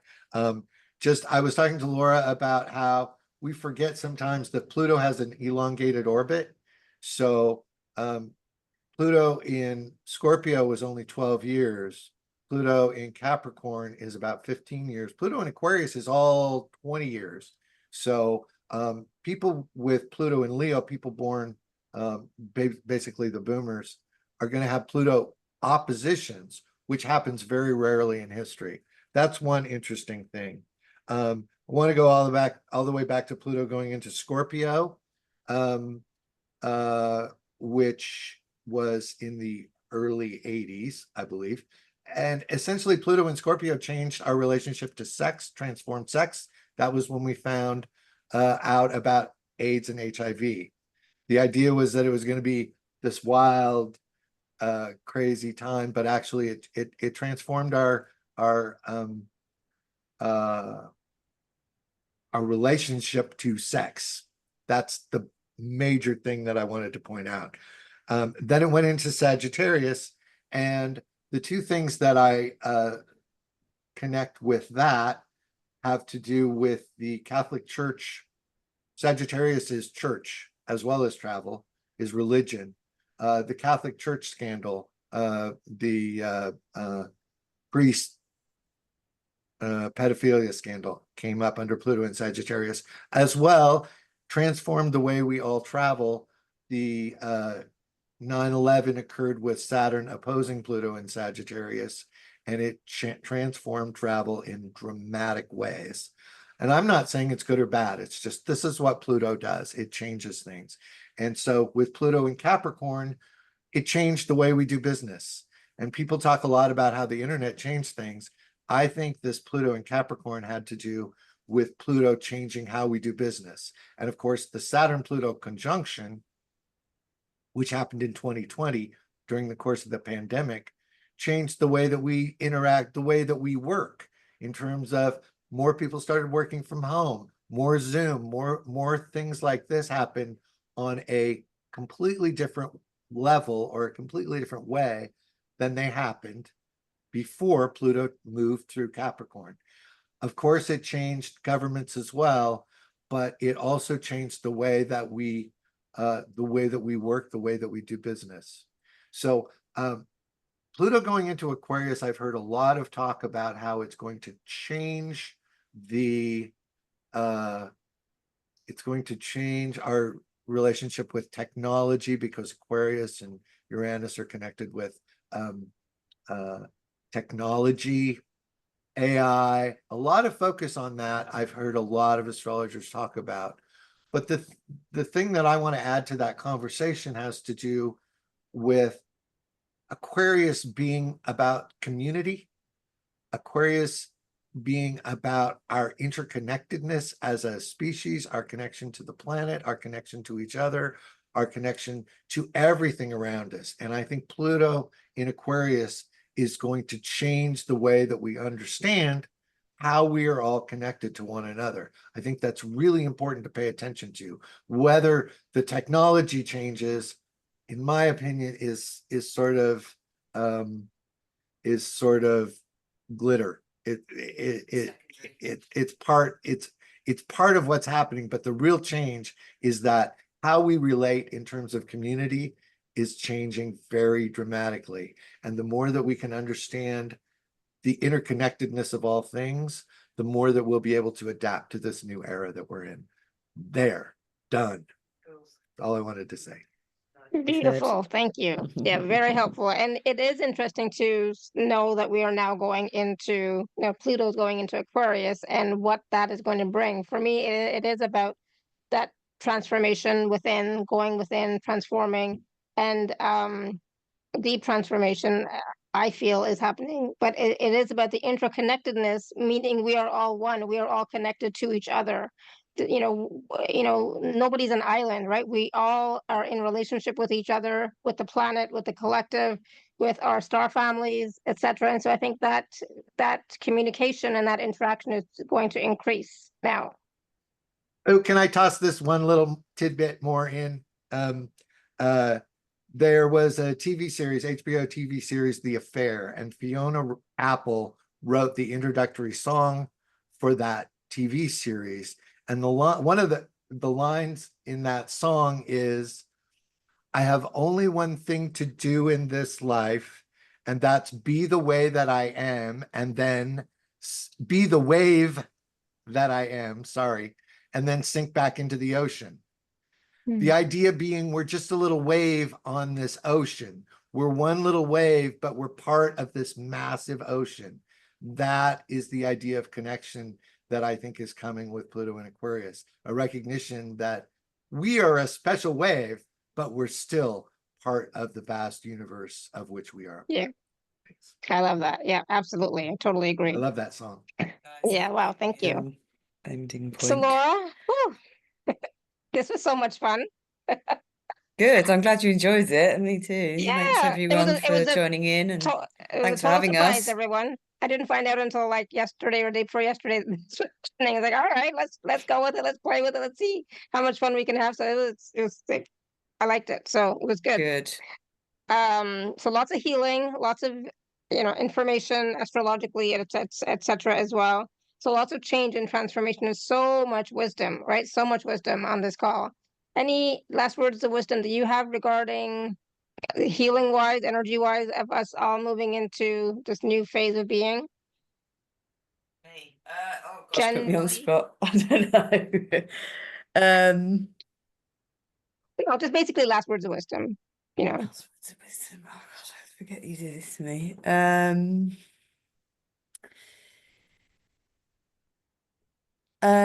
Just to listen to yourselves and listen to each other and listen to your guides, upgrade your guides every day.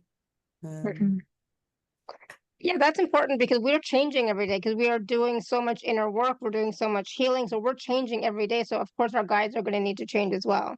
Yeah. Yeah, that is true. That's a good point. Yeah, listen to your heart for sure. How do we upgrade our guides? You ask. I'll just tell you, I'll just do mine quickly that I do. I ask if there's any lower energy guides connected to me, anyone on the call, anyone on the replay, for third order guides to remove them and bind their energies and take them to the appropriate plane. I ask for guides I've outgrown, ask for guides we've outgrown to be thanked and released. And I ask for us all to be connected to higher, wiser guides, and for any appropriate guide connections to be made, and ask for my guides to be protected. Ask for our guides to be protected. Beautiful, thank you. There you go, B. She just did it. And so now it's on the replay, of course. If anyone's made it 2 hours in, they've got the guide upgrade. Exactly. It's all on the replay too. I love that. So of course, if you would like to work with Laura and Kevin, please choose package A so you can work with them and get a healing and astrology reading. If you want to work with Laura in package B, that's the soul reading that Laura's going to do for you with a 30-minute follow-up, a Zoom follow-up, and 3 astrology PDFs for basic information, or for people like me who just things don't stick. It will help, right? So yeah, and it's a bit of astrology, but a bit of other things. Your starseed group and things like that. Healing, wounds and things like that. I didn't really go through it very well, but I think it's on the information. So It's on the information page, but what I like that you included and people, like this is the information on your starseed group of origin, your Yeah, I primary douse chakra, your primary chakra. Yeah. your core wound, because we Yeah. have many, but there's one or two, three core ones, and then past life ancestral themes that that may be up for you. Yeah, and then and a it's short your channeled message as well. and it's your astrology personal planets, and it's a bit of human design as well. So it's a bit of everything. A little bit of everything. So yeah, so everything. so yeah, so I would definitely recommend that too, because I know so many of you would like to know your starseed origin information. So at least you'll have some of that plus other stuff in there as well. So take advantage of that. Cool. Wonderful, beautiful. Thank you, Laura. Thank you, Kevin. Thank So nice to meet you. you. Thank you, Sheila. It's been great. This Thanks is for everybody cool. that asked questions. Yeah. Yeah, this was fun. Yeah, so thank you everybody for all your questions. I know we couldn't go too deep into any one, but of course you can always work with Laura and Kevin and get more information. Sorry if we missed anyone as well. Yeah, if we missed anyone, There it goes. we'll Next do time. this again. And yeah, next time, join earlier, raise your hand, put your information in the chat Yeah, or earlier so email that we can me. try and get Yeah. so that we can get you. Okay, I think Cool. good. So oh my goodness, it was such a fun call and so full. So much stuff. So That's thank you. We'll be back tomorrow, same time, same place. So I look forward to seeing you then. Cool. Until next time, may you continue to be blessed with an abundance of joy, peace, love, happiness, prosperity, and radiant health. Sending you all so much love and blessings. Bye for now. Bye, everyone.